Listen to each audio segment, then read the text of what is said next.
why playdates can feel so exhausting for HSP parents.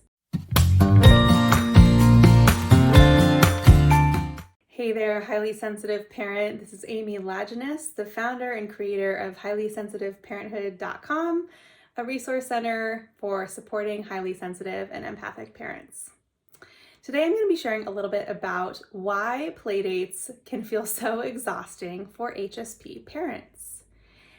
Any other parents out there hate playdates or have a really hard time with them? If so, you are in good company.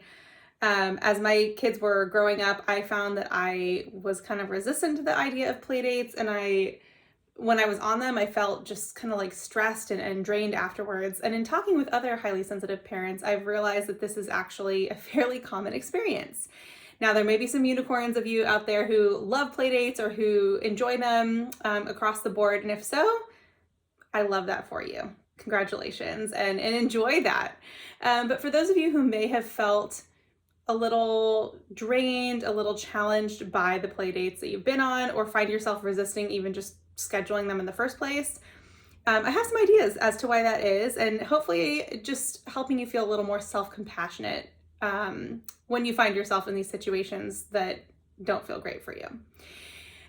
So I came up with a few ideas about why highly sensitive parents are drained by playdates, and here are my top 3 reasons for that. The first is it's tiring to watch your child. So depending on their age and kind of their level of activity, you're needing to kind of be vigilant and in some cases hyper vigilant to make sure that they are safe, that they are not doing anything dangerous, that they are not messing with other kids. So you're kind of looking out for, are they doing something that's going to hurt themselves? Are they hungry? Are they thirsty? Oh my gosh, did their sunscreen wear off and do I have to put it back on? So there's already this demand for our attention just with regards to watching our child while they're on a play date. And this is especially true if you're meeting somebody outside or at a playground or some other public place. It can also be a little bit true if you're at somebody else's home. So if they have like breakables around, or if you're just not super comfortable with them yet and you're needing to keep an eye on them in this new environment, that can be a challenge as well. The second is child and child dynamics. So if your child is playing with their playmate for the first time, or maybe they don't get along always super well, you're needing to manage their dynamic. Are they bothering each other? Are they having conflict? Do you need to say something to your child? What about if the other kid's acting up and their parent isn't responding in the way that you'd like them to? So there's, some parenting choices in there, and that's another added layer of potential stress during a play date.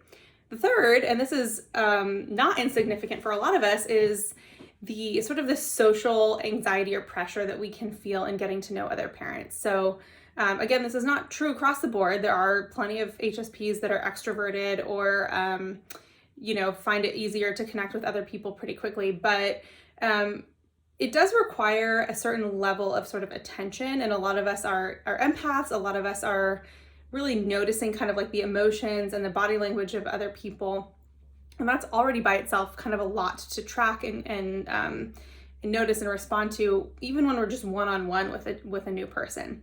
So as you're getting to know this other parent, in the midst of also trying to attend to your kids' needs and to kind of monitor the dynamics of your kid and their kid's relationship, it can feel kind of stressful or intense to try to get to know them, make a good impression, be yourself, help them to feel comfortable and listened to. All of these factors kind of add up to make it challenging for many of us to enjoy play dates, or if we do go on them, myself and I've known many other highly sensitive parents who have felt just really exhausted by them afterwards in a way that sometimes can feel out of proportion. Oh, it's just an hour. Why am I so tired?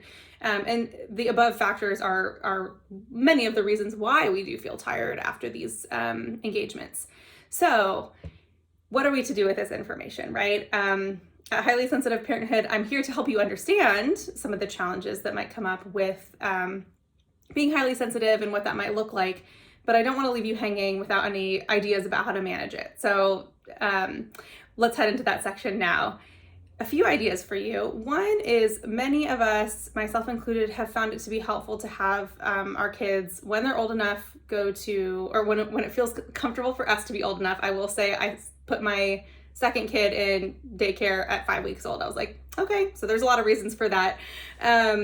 But bottom line is I was ready for some additional support in terms of childcare. But if we're looking just at this through the lens of getting our kids socialized, having them connect with their peers, getting them out of the house, preschool or daycare is a really wonderful option. And it may or may not be full time.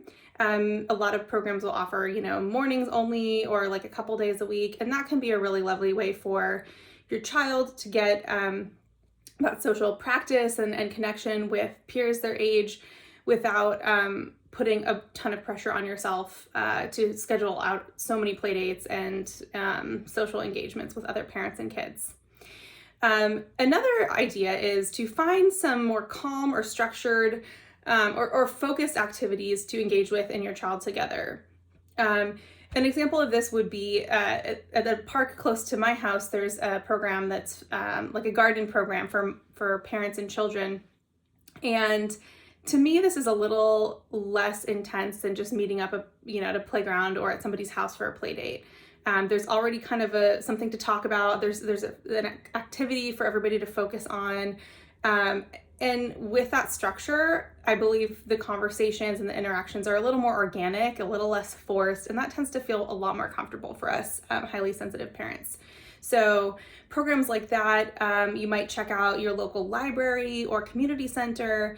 You might find, art classes or yoga classes that are, parent-child yoga classes, music classes, that kind of thing, where there's like a shared activity.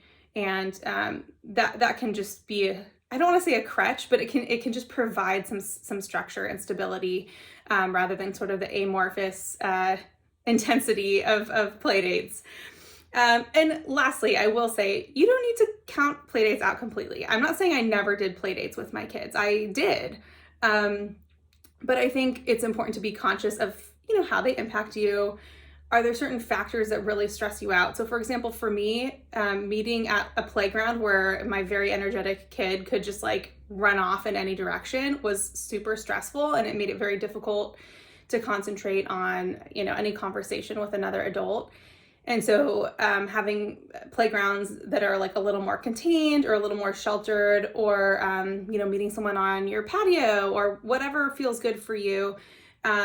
There may be some factors, some like little tweaks that you can make to reduce the intensity of watching your child, of supervision, of like child-child dynamics, that kind of thing.